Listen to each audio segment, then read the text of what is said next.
welcome to Tuned to Yesterday, showcasing programs from radio's golden era. I'm your host, Mark Lavonier.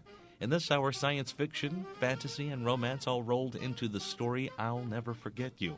This was based on the 1951 motion picture, which starred Tyrone Power, who reprises his role in this broadcast. But the story itself was, to audiences years ago, better known as Berkeley Square, which made its Broadway debut in 1929 and ran for almost 230 performances. It was later turned into a motion picture under the same name in 1933, and then brought back for another film adaptation in 1951 called I'll Never Forget You, the CBS radio adaptation from September 22nd, 1952. From Hollywood, the Hollywood Radio Theater.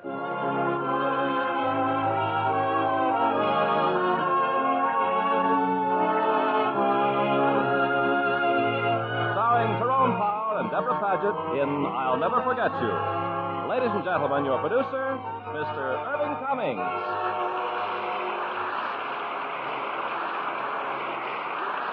Greetings from Hollywood, ladies and gentlemen. I think you'll be as intrigued with our play tonight as I was when I discovered it was a most unusual love story. The story of a modern scientist in love with a girl whom he meets in another century.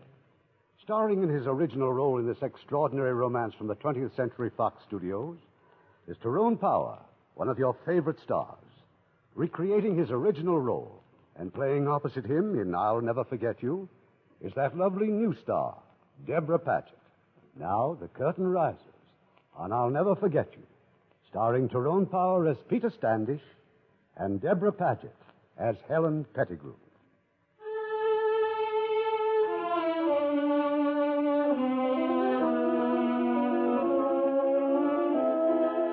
London, England, the office of a director of an atomic research laboratory. Well, the experiment seems to prove my point, Sir Alfred. Some sort of autocatalytic damping has to be developed, or fission will begin instantly. Thank you.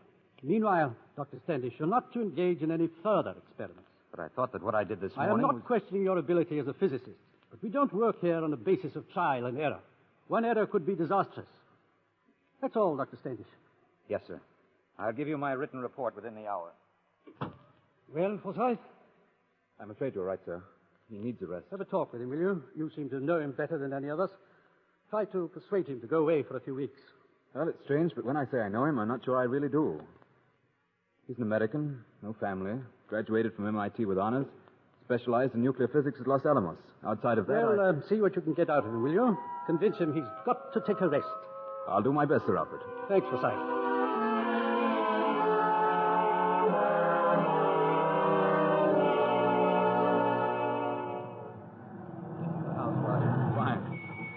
Well, it looks like quite a storm, doesn't it?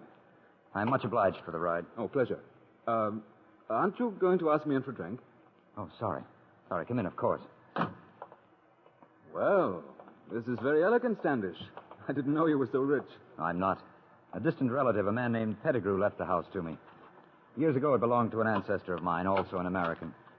Aside from electricity and plumbing, it's just about as it was 200 years ago. I'll turn on a light. It's very beautiful. But living here all alone, well, It's wonderful. Really? It'd give me the willies. Sit down. I'll get us a drink. That portrait over the mantel, Standish. It's amazing. Why, you might have sat for that portrait yourself. I did sit for it. I mean, that's my ancestor. His name was Peter Standish, too. Soda? Please. You know, Peter, it's surprising how little I know about you. You keep to yourself a great deal, never accept an invitation to go out. You know, my sister's still annoyed with you. Martha's very anxious to meet you. I've asked her to stop by. Tonight? Well, yes, I thought the three of us You might... shouldn't have done that, Roger. Now, look, I don't mean to be rude. It's just that I'm all tied up. I've been doing quite a bit of research lately, not only at the laboratory, but here at the house. It's a sort of hobby. You ask me, you've been overdoing it all round. What about going away for a while? I am going away. Oh? Well, good, fine. Where? This may startle you, but I'm going back. Back to the 18th century. Really? Now, how do you propose to do that? I'm serious. I believe the 18th century still exists.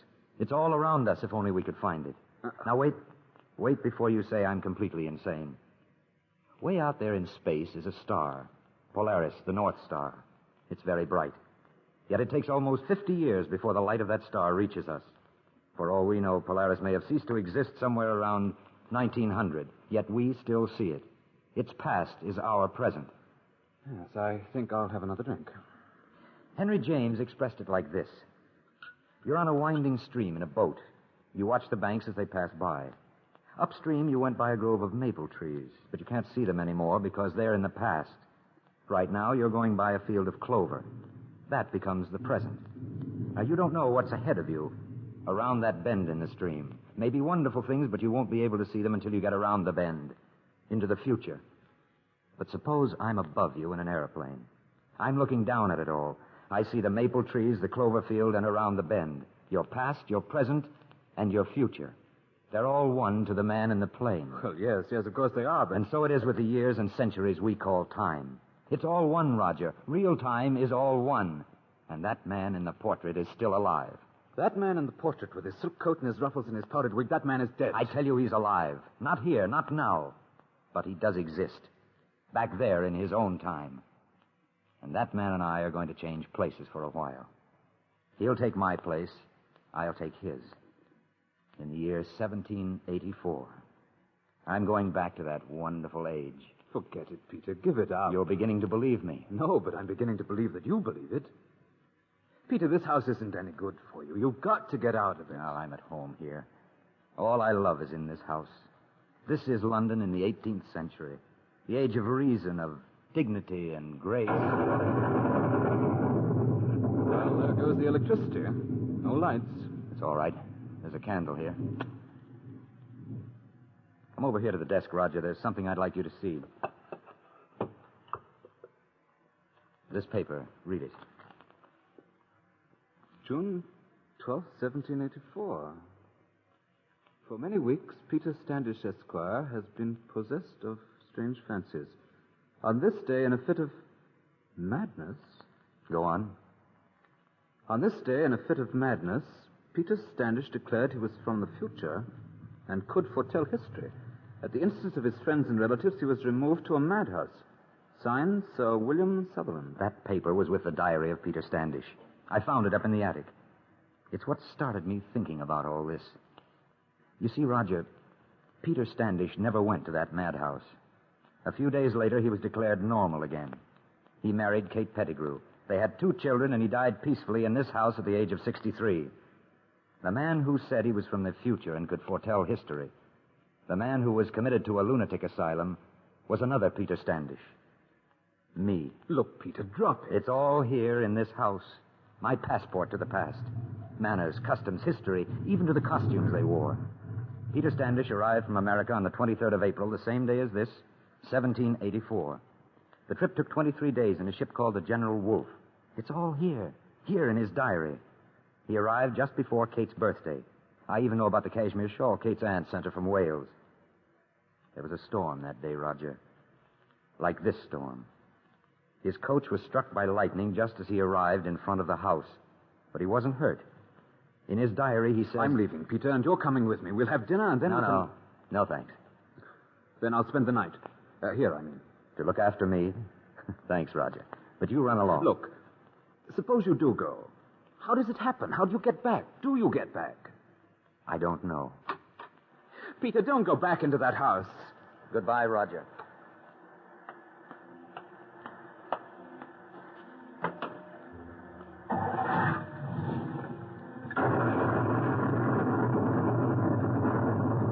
Peter, are you all right? That bolt of lightning, Peter!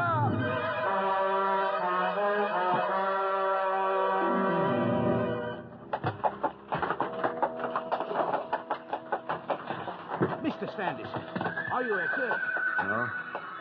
No, I'm all right. What happened? Just as we left the coach, sir, a bolt of lightning struck. Lucky we weren't all blasted into the next world. Yes, aren't we? Well, this is it, sir. Pettigrew House in Berkeley Square. Thank you. Good night, sir. Pettigrew House in Berkeley Square. 1784. Well, Roger, wherever you are, now do you believe me? I've come back to Berkeley Square. Oh, I knew I heard someone. Do come in, cousin. Cousin? I am Kate Pettigrew, sir. I bid you welcome on my mother's behalf. Kate. Of course. How do you do? How do I do what? Oh, forgive me. I meant to say that I'm honored to know you. Your mother, the Lady Anne Pettigrew, she's well, I trust? Oh, indeed, sir. But she wanted me to meet you first so that I might make an impression. Have I made an impression? You've no idea. Do sit down, sir, and tell me about your voyage. You said nothing about it in your letter. Well, the General Wolfe is no Queen Mary, but Queen Mary? Oh, it's a figure of speech from across the ocean. But you mentioned my letter. What letter? The one to my mother. Oh, yes, my letter from the shipping office. Honored Madam, I shall do myself the honor of waiting on you this afternoon at 5:30.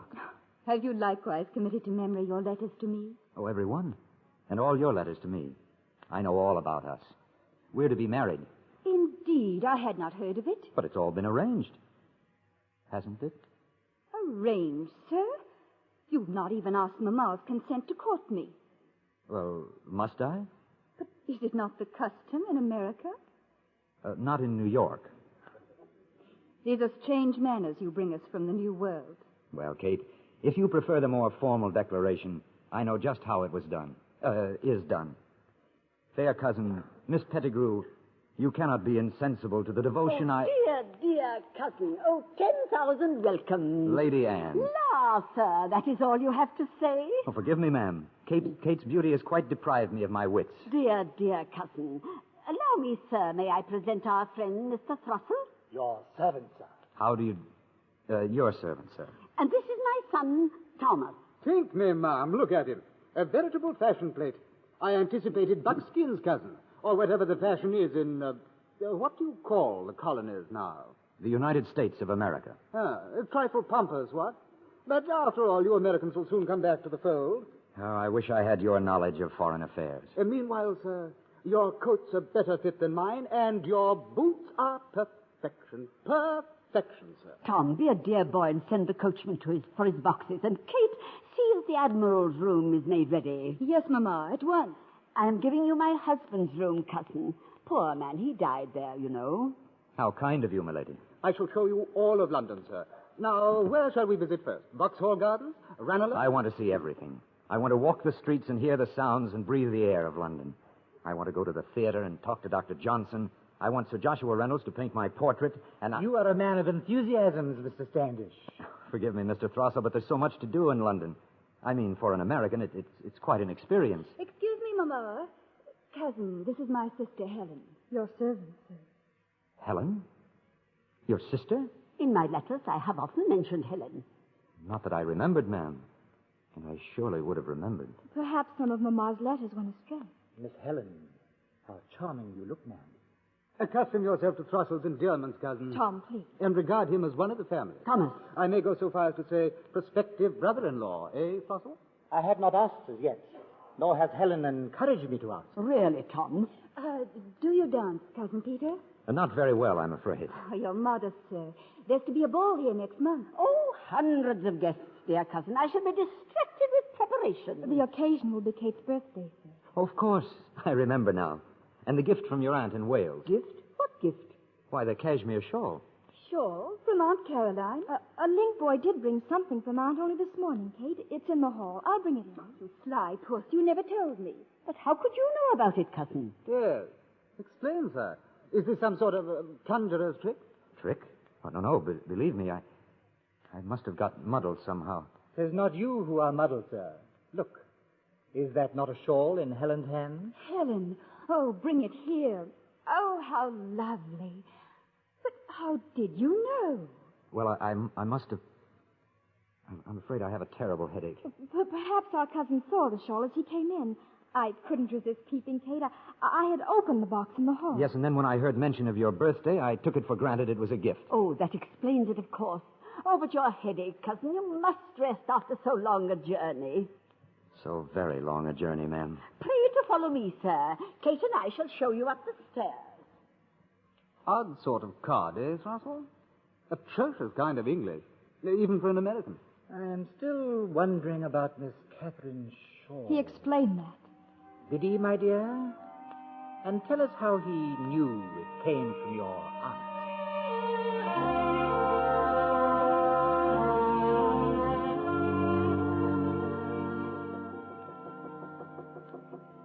Come in. Some tea, cousin, and a compress for your headache. My what? Oh, yes. Yes, that's very kind of you, Helen. Oh, no, don't go, please. Stay and talk with me for a moment. And what would you like to talk about? Well, most of all, you. I can't understand why just the letters in which you were mentioned are missing. It is odd. You were quite a shock to me. I wasn't prepared for you. Are you prepared for everyone else you meet for the first time? Oh, no, of course not. But I found myself wanting to talk to you, to ask you to help me here. Help you, cousin? I've been looking out of the window at London. London, 1784. The buildings, the coaches, the people on the streets. It's all so strange. Stranger than I thought it would be. It makes me uncomfortable. You sense that. I can see that you sense it. Kate will soon put you at your ease. Kate. I like Kate. It would be most disastrous if you did not. Well, I do. I love her. Helen, are you really engaged to that Mr. Thrussell? Tom had no right to say what he did. You're not in love with him? No one pretends that I am. Then why does We're very poor, cousin. When our father died, he left us nothing but debts. Your marriage to Kate would be convenient for us. But should Kate mislike you, she will not have you. No more than I will have Mr. Thrussell. That's the spirit, cousin. Look, we'll make a bargain. I'm to be a part of the family. Now, I'll help you get along here, and you help me. But I'd forgotten. I still know nothing about you. Perhaps you do marry Thrussell after all. I don't understand. You seem frightened. You must never be afraid of me, Helen. I'm not afraid, cousin. Just curious. You speak so oddly at times. And the shawl. But I explained. No, I explained it, and it wasn't true. I had not left Kate's gift in the hall, and you knew it was a shawl.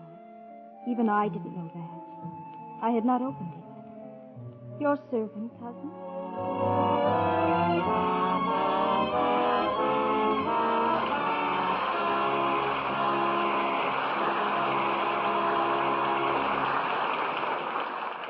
You'll hear Act Two of I'll Never Forget You in a few moments. Make a friend, and you make an ally. There's a thought for you to keep in mind, as many another American has. Not too long ago, a request was received by the United States State Department for help in setting up a modern medical system in Thailand. The man selected for the job was Dr. Ben Eisman of St. Louis, whose work went far beyond the limits of his 3-month job. In Thailand, he discovered that 17 million people living in the interior were being treated by only 700 doctors who were sadly ignorant of modern surgical techniques. At every turn, he fought against strong native superstitions to accomplish his work. With his small supply of instruments, he removed a ruptured appendix from a young Thai girl and performed a successful operation on the hair lip of another. He did plastic surgery and worked with skin grafts, putting in from 15 to 20 hours a day. In the evenings, he completed 2 medical textbooks, which were translated into the Thai language and were given free to any doctors or technicians who asked for them. Through Dr. Eisman's efforts and with American medical aid, a program was set up to raise the standards of health and medical education in Thailand and nearby countries. Thanks to Dr. Eisman, America has won herself more grateful allies. In recognition of his works, U.S. Envoy Edwin Stanton wrote these words to Dr. Eisman. You are one of the greatest ambassadors of goodwill America has ever sent abroad. Thus, Dr. Eisman had the personal satisfaction of knowing that by helping others, you help your country. Now, our producer, Mr. Irving Cummings. Act Two of I'll Never Forget You, starring Tyrone Power as Peter and Deborah Paget as Helen.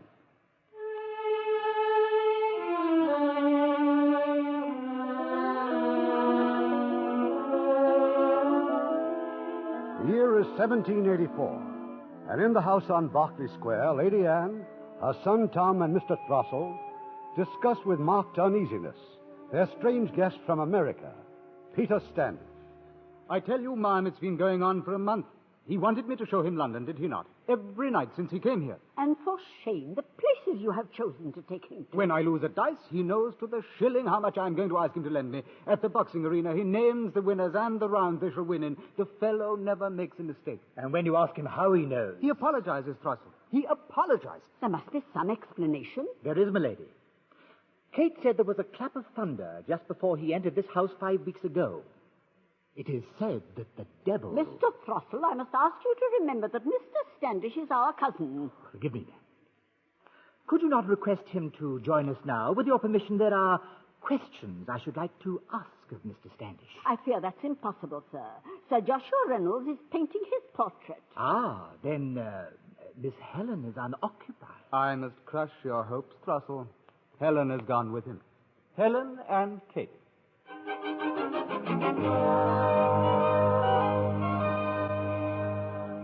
Well then, Mr. Standish, if you will resume the pose, I shall proceed with the portrait. You're sure we're not disturbing you, Sir Joshua? I am but flattered that two such lovely creatures should wish to attend me. There, you see? Cousin, please, you mustn't talk. Oh, I insist that you do talk, Mr. Standish.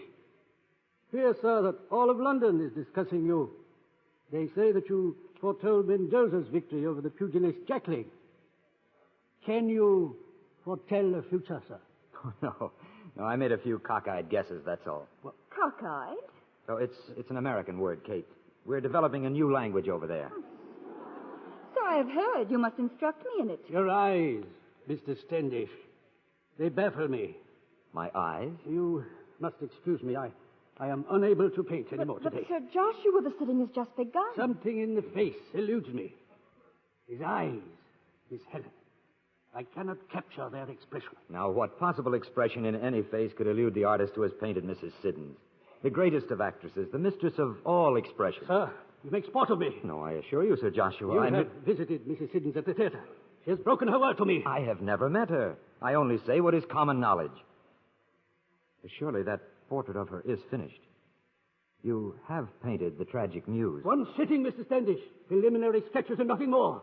And the knowledge of it was confined to Mrs. Siddons and myself. Oh, but surely it must have Even been known. Mrs. Siddons did not know that my title for her portrait is to be the tragic muse. It was known only to me.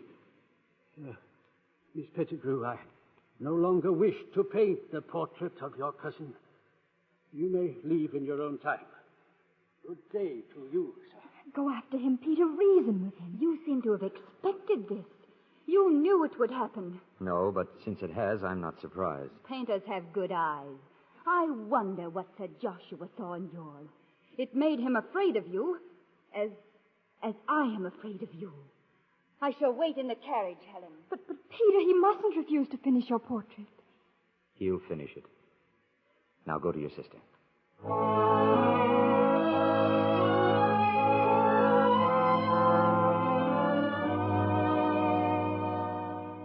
See for yourself, Mom. Out there on the terrace, my sister and Peter Standish. A pretty sight, is it not?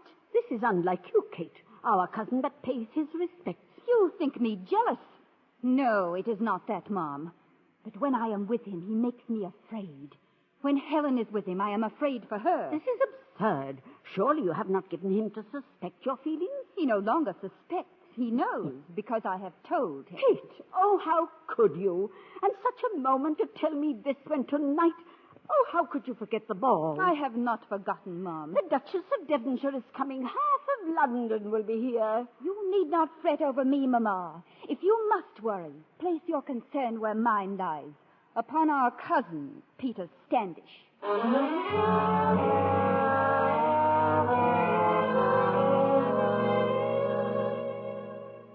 what about you, Helen? Are you like Kate? Are you afraid of me now, too? I couldn't be afraid of someone I feel sorry for. Sorry? You're unhappy with us. London is not what you expected, is it? No. Today I walked the streets of London. I saw children working at benches in a cellar. I saw a little boy trying to weave a basket and a woman beating him with a whip. I saw a cart filled with screaming men and women being driven off to a madhouse, while the people hooted at them, pelted them with mud and filth. No, Helen. London in 1784 is not what I expected. If it weren't for you, it would be unbearable. No, you mustn't say things like that to me. I am Kate's sister. And I shall be Kate's husband. But I think that you alone know who I am and what I am, and that you understand. I know that there is some mystery about you. I know that you're not evil as some say you are. But that is all I know. Do you trust me? Yes. You must have wondered, as all the others have, how I've been spending my afternoons these past 3 weeks. Come with me now and let me show you. If you wish. It won't take long. You'll be back in ample time to deck yourself out for the Duchess of Devonshire. Get your cloak, Helen. I'll find a carriage and meet you at the back gate.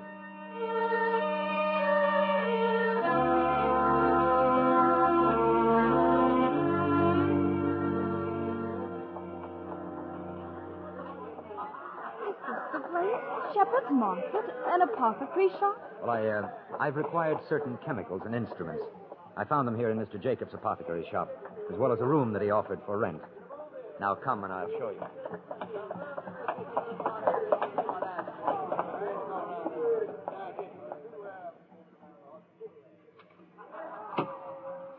There, you see?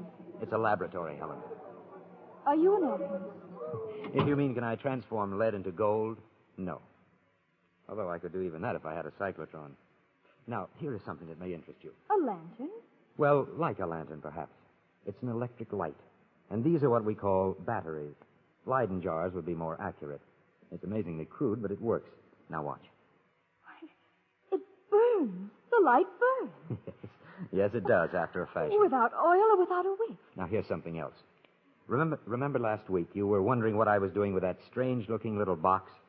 I was taking a picture of Mr. Throssell. Here, look. Why, it's truer than any portrait. We call this a photograph, and the box is a camera. A schoolboy could make one. And this, here on the table, a boat? A model of a boat. A boat without sails. It runs by steam. You have invented all these things? No. Other men invented them. Or rather, they will invent them. But where I come from, these things are known and used by everyone. Where do you come from, Peter? I come from the future, Helen. I'm here because of some warp, some accident of time and nature. It's never happened before. It may never happen again. But I am here. Then you do see ahead. You do know what will happen in the years to come. You believe me, then? Yes, I believe you. I'm here taking another man's place. Your cousin from America. And he, where is he? Perhaps he's in my place. In my world, I don't know. Is that why you have made these things? To remind you of your other life? No. But when I saw your century as it really is, the disease and the filth and the cruelty, I wanted to do something about it. There are men in England now who are working on all these things. But suppose that right now I could show them how scientists, years after them, will develop their discovery. They'll be afraid. They'll say you're mad. No. When they see these things, they'll understand them. They won't be afraid any more than you are, cousin. We're really not cousins. I've lost you, Peter. We're strangers now, and to you I must seem... To me, you seem the only real beauty in all this ugly century. No, please take me home, Peter. Take me home at once.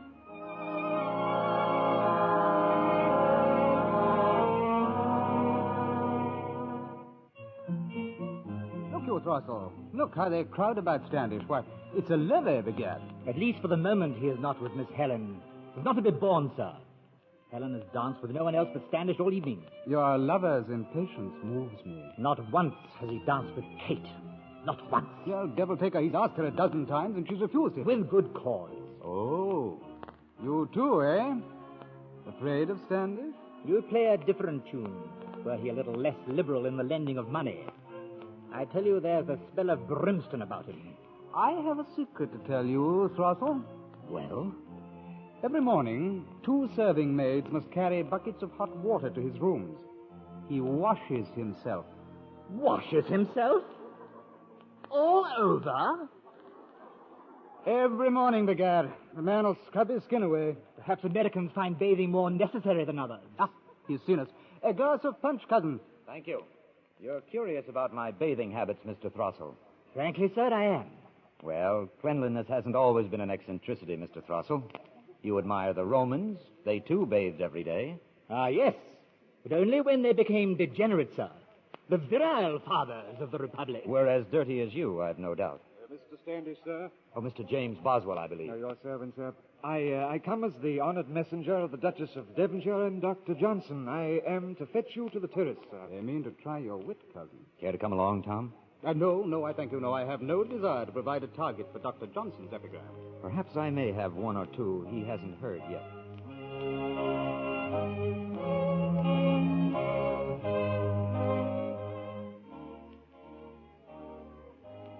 So, Dr. Johnson, so this is your fabulous Mr. Standish. I am truly honored, Your Grace. We've been looking forward to a conversation with you, sir. A noble prospect for an American, ma'am. The most noble prospect in American seas is the ship that will carry him to England. Do not begrudge us our poor stretches of wilderness, Dr. Johnson. You upon whose empire the sun never sets.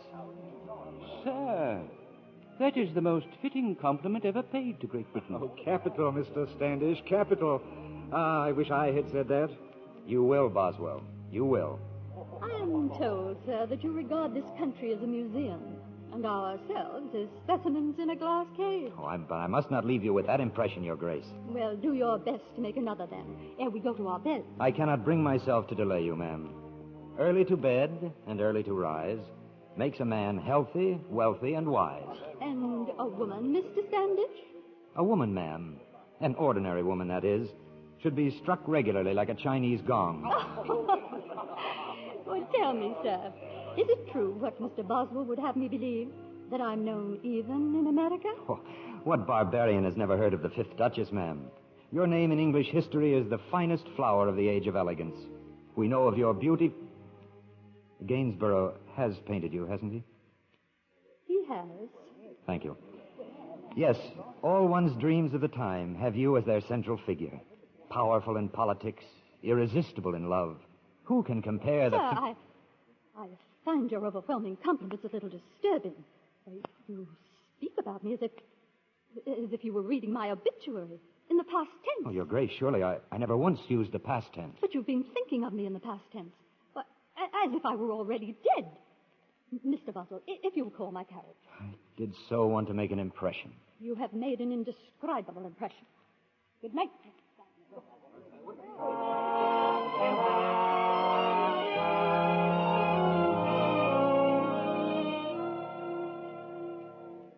Tomorrow we'll find us the laughingstock of society. The Duchess has taken offense. Our guests are leaving. And Kate has danced with every man here except Peter Standish. But, Mamma, I'm sure that Kate is And you, Miss Hoity-Toity, barely civil to our dear Mr. Throstle. Nan, I'm grateful for even my few crumbs of attention. Oh, dear Mr. Throstle, I'm distracted beyond endurance. And what about me? All London is feeling sorry for me. Engaged to that madman. Oh, vapors. You will marry him, Kate, if I have to what? Kate, you have no reason to be afraid of him. No more reason than to fear a graveyard at midnight. Shame to talk thus of your lover. His purse is filled, isn't it? So nothing else about him matters to anyone else but me. But can't you see that he's unhappy, too? Kate. Forgive me. Oh, dear Peter. I'd like to be alone with Kate. Of course. Helen, Tom, Mr. Throstle, back to our guests now and quickly. As if many still remain. Kate, you've been deliberately avoiding me all evening. You've not been avoiding my sister, sir. Throssell's upset you. I know what he's been saying. Yes, I'm sure you know. You know what he said, and you know what I'm thinking. You know things no mortal man should know. Forget tonight, please. You'll be yourself in the morning. I am myself.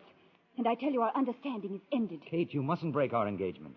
You can't. It didn't happen that way. How smugly you say it. You think there's no limit to your power over women. They all press after you, don't they? But no woman will dance with you twice or stay with you alone in a room, except Helen. I have never been so afraid of anything in my life as I am of you. We are going to be married, Kate. I was afraid to look into your eyes. But now, look into mine. Look into mine and tell me that you love me. You can't, can you? Kate, where are you going? I am leaving this house, nor will I ever return as long as you remain.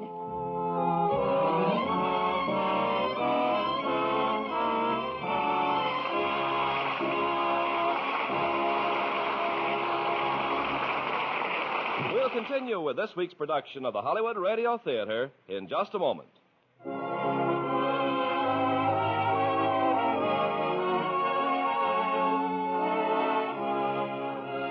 We pause now for station identification.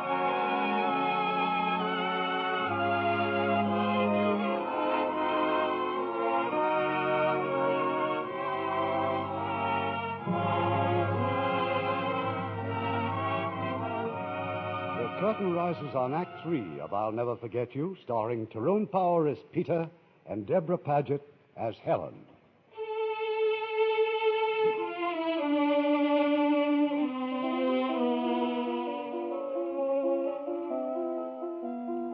It's long past midnight. The ball is over, and the house on Berkeley Square is dark and quiet. Peter Standish has wandered from out to the garden, only to find that Helen is waiting for him. You're worried, aren't you, Peter? You're worried about Kate. She's broken off with me. Yes, I know. She's left for our house in the country. Peter, I want you to tell me about the future. No, you wouldn't like it, Helen. I want to know for Kate's sake. Then I can go to her and make her understand. There aren't words to make either of you understand. You don't really have to tell me, Peter. I can see the future. I can see things in your eyes. Oh, what you see is only what you imagine. Look at me, Peter. Look at me. Your eyes. I see our house. The drawing room. Blazing with your magic lights. There's a picture on the wall. A portrait. Your portrait, finished just as you said it would be. Now I can see sunshine through the windows and white clouds. And in the sky is a huge machine flying through the air. An airplane. Men travel in them. Below it is water. The ocean. A great ship without sails, without masts. And there, a cluster of towers reaching into the clouds. A city across the sea. Oh, it's beautiful, Peter. The future's like a beautiful dream of heaven. Yes, it's strange and beautiful, Helen. And terrible, too. Do you think you can tell Kate what you've seen without her being afraid? Well, I can't tell her either. But you've told me. Only because something has happened that wasn't meant to happen. I've fallen in love with you. And Kate? When I kissed Kate, I was playing a part. That was another man's kiss to his betrothed. But this is a man who's not yet born. There's never been a kiss like this since the world began.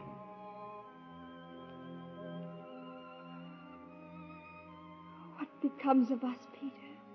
What is my future? I don't know. All the others, yes. I know everything about them until the day they die. But not you.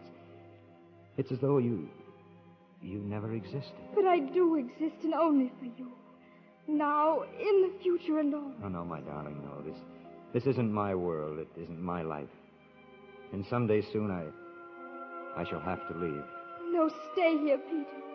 Never leave me. Never leave me.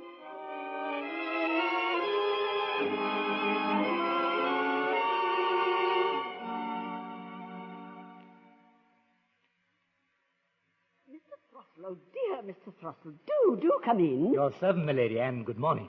Look, Tom, it's Mr. Throstle. Why, my dear fellow. Why, we haven't seen you for a week.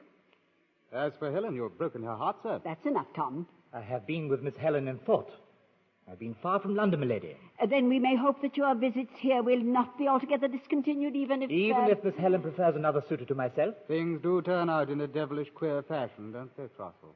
Certainly there is nothing queer in preferring your cousin's 10,000 a year to my 1,500. Lady Anne, I've been traveling all night with your daughter Kate. Kate? She's on her way home by coach to convince Miss Helen to give up Peter Standish. Give up £10,000? Why, she's mad with jealousy. Kate belongs in Bedlam Asylum. She's lost her mind. It's rather more likely that Peter Standish will be committed to an asylum. 1 hour ago, the Bow Street magistrate examined his affairs in Shepherd's Market. Shepherd's Market? What affairs? Affairs, madam, that but a few years ago would have had your Mr. Standish burned at the stake. A laboratory man filled with instruments of the devil, powers and distillations and fiery... Where is he? Where is my cousin now? In the custody of the law. The magistrate will bring him here as soon as Kate has returned. Here? Oh, the disgrace. But why? Why? As witnesses, milady. When Peter Standish faces his accusers... Who? Who accuses him? Kate Pettigrew.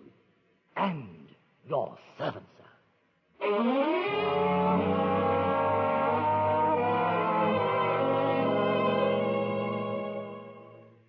Oh, dear cousin, what dreadful mistake has overtaken you? I'm afraid you'll have some difficulty, my lady, convincing these gentlemen that there is a mistake. Oh, allow me, ma'am. Mr. Appleton, the magistrate, and Sir William Sutherland of the Royal College of Physicians. Gentlemen. Lady Anne, at your service, ma'am. Your daughter, Miss Catherine, has arrived, my lady. I have. Welcome home, Kate. Ah, and Mr. Throssell. You wear your triumph well, Mr. Throssell. Virtue shall triumph, sir, not I. If you have charged Mr. Standish, gentlemen, I demand to know for what. They tell me I am a lunatic, my lady. Let me add that my arrest was not entirely unexpected. Ma'am, your daughter, Catherine, and Mr. Throssell here have petitioned that Peter Standish be confined to a lunatic asylum for the remainder of his natural life. Miss Pettigrew, I must ask you formally to identify the prisoner. Is he the man? He is. Thank you. That is all, Sir William. I have a request, Mr. Appleton. Well? A word with Sir William. Alone. That is up to Sir William. Very well. I suggest that the rest of you wait in the hall. I shall not keep you long.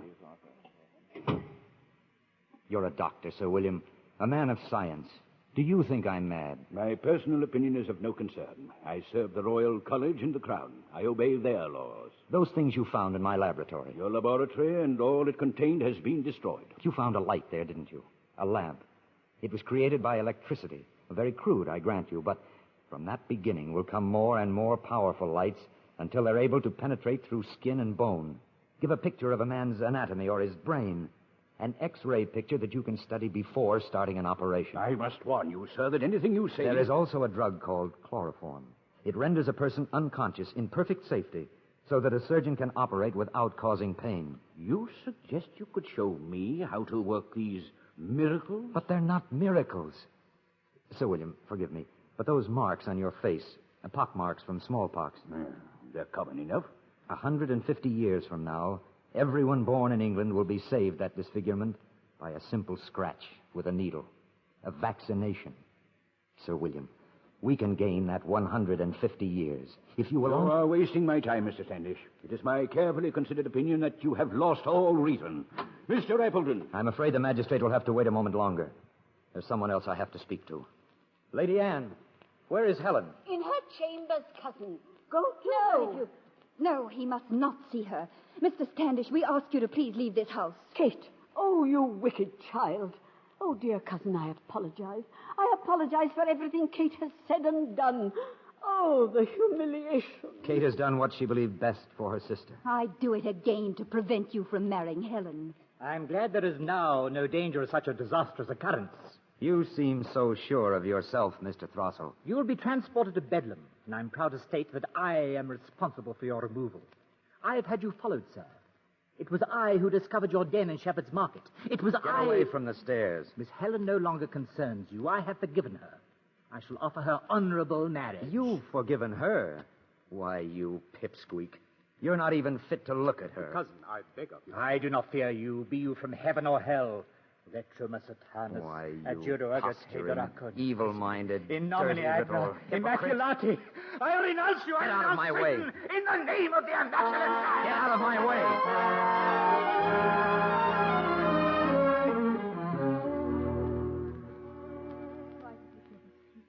Forgive us all. Perhaps I'm the one who needs forgiveness for coming here. They say I'm mad. They baited you. They forced it on It you. doesn't matter anymore. Nothing in this world matters except you. Helen, I'm going to stay here with you. No, you have to go back to your own world, Peter. You must leave. I've known all along you must go back. But I couldn't face my own life without Oh, you. my darling, but we will be together, always and always. I want to show you something, Peter. Long ago, my father brought this to me from Egypt. It's a crux ansata, Crux ansata, the symbol of life and eternity. just a little wooden cross, but I've always loved it. In some strange way, I knew my life and this cross were bound together. I'll leave it here for you, Peter, here in a secret corner of this desk. Perhaps no one will find it until you come. Maybe it will bridge the time between us. Mine while I live, and yours in a world I shall never see. Oh, Peter, I shall miss you so. It's almost here. The moment to go back. But I'll stay with you. I'll not go. But you must go, and all my love and joy will go with you. Oh, Peter, don't be too sad in the future about a girl who's been dead for so long. Mr. Standish, open this door. I want you to in the come name to of the St. Mark's churchyard. To you, that will be tomorrow. And yet it will be generations after I am dead. I'll ask for a stone with the letters cut deep so they won't wear away before you come. Open the door. I love you always, Peter. Now in my time, in yours, and in whatever time may come. Helen. Go back to your world, Peter. Go back. Go back. Go back.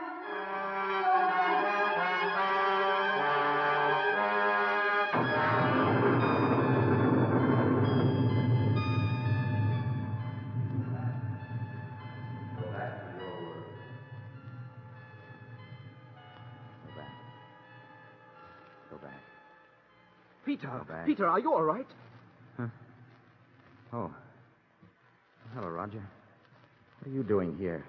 Well, that's gratitude. That bolt of lightning before, just as I was leaving, you were struck. You've been unconscious. I'm all right now, thanks. I'm sure I'm all right now. You were knocked out for quite some minutes, you know. I carried you up here to this bedroom. I would have called a doctor, but you don't have a phone, do you? No, I don't. Minutes, you said? 10 minutes at least. Is that all? All? Foolish question. But we can't really measure time, can we? You were muttering to yourself, Peter, all sorts of weird things. Oh? Insisting that you'd just arrived from America on a sailing ship. You said that you were here to marry a girl named Kate Pettigrew. And then you said you wouldn't leave until you talked to Helen. Well, Peter, who's Helen? Helen is a girl at this room. Her desk. Her desk? She put it here. Here in her desk. What the devil are you talking about? It's here. The crux ansata. Just where she left it. What is that thing? It's just something that... It's very old. I'm going out, Roger. I'm not sure when I'll be back. There's something else I have to try to find. You're going out in this rain? The front door. Well, don't look so startled. I told you before that my sister You'd better let her in, hadn't you? And it may be simpler if I just slipped out the back way. Apologize for me, will you, Roger? No, I'm not so sure that I will. Don't mind my walking in. The door was open and it's very wet out there. Helen. This is Peter Standish, Martha. Peter, my sister. Well, what are you staring at? Is anything wrong, Mr. Standish? I'm sorry, but you remind me of... You look so much like someone I once knew. Well, I do know you. That is in a way. Roger's told me so much about you. If you could wait here with Roger, I'll try not to be very long. St. Mark's Churchyard. St. Mark's.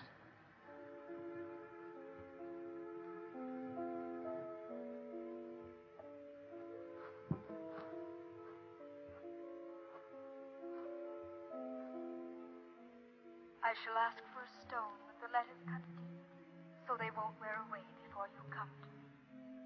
Here lies, in the confident hope of the blessed resurrection and life eternal, Helen Pettigrew, beloved daughter of Sir John and Lady Anne Pettigrew, who departed this life September the 12th, 1784, aged 22 years.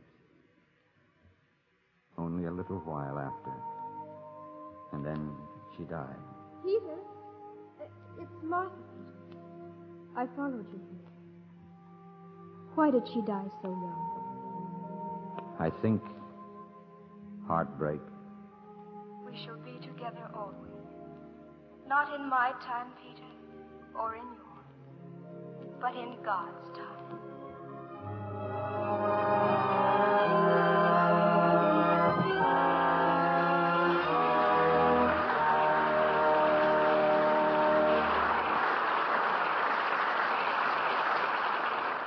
Now, here's Mr. Cummings with our stars. And here they are to take a curtain call for an evening we'll never forget. Tyrone Power and Deborah Patrick.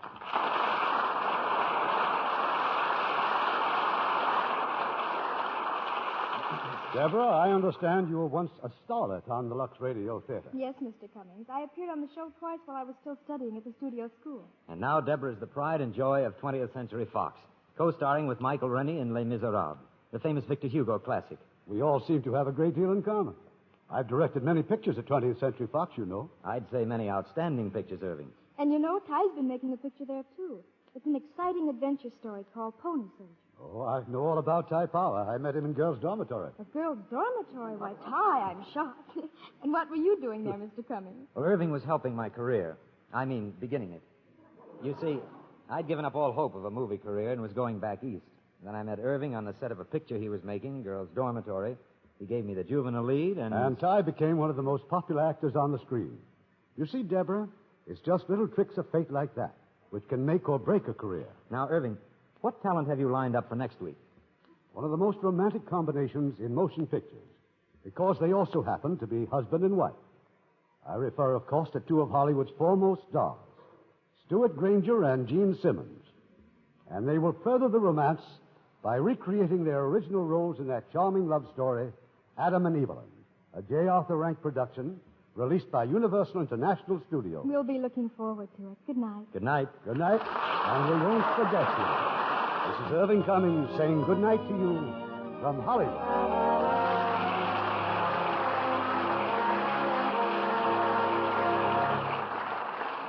Heard in our cast tonight were Michael Pate as Forsyth, Ellen Morgan as Kate, and Herb Butterfield, Gloria Gordon, Leo Britt, Ben Wright, Bill Johnstone, John Dodsworth, Reza Royce, and Eddie Marr. I'll Never Forget You was based on the play Berkeley Square by John Balderston.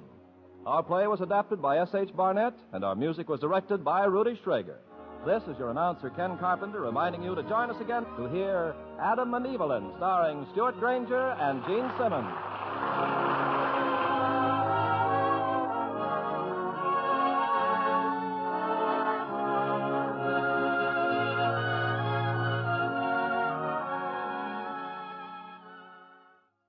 The Lux Radio Theater, on Tuned to Yesterday from the 22nd of September, 1952 on CBS, closing out this hour of science fiction on Tuned to Yesterday.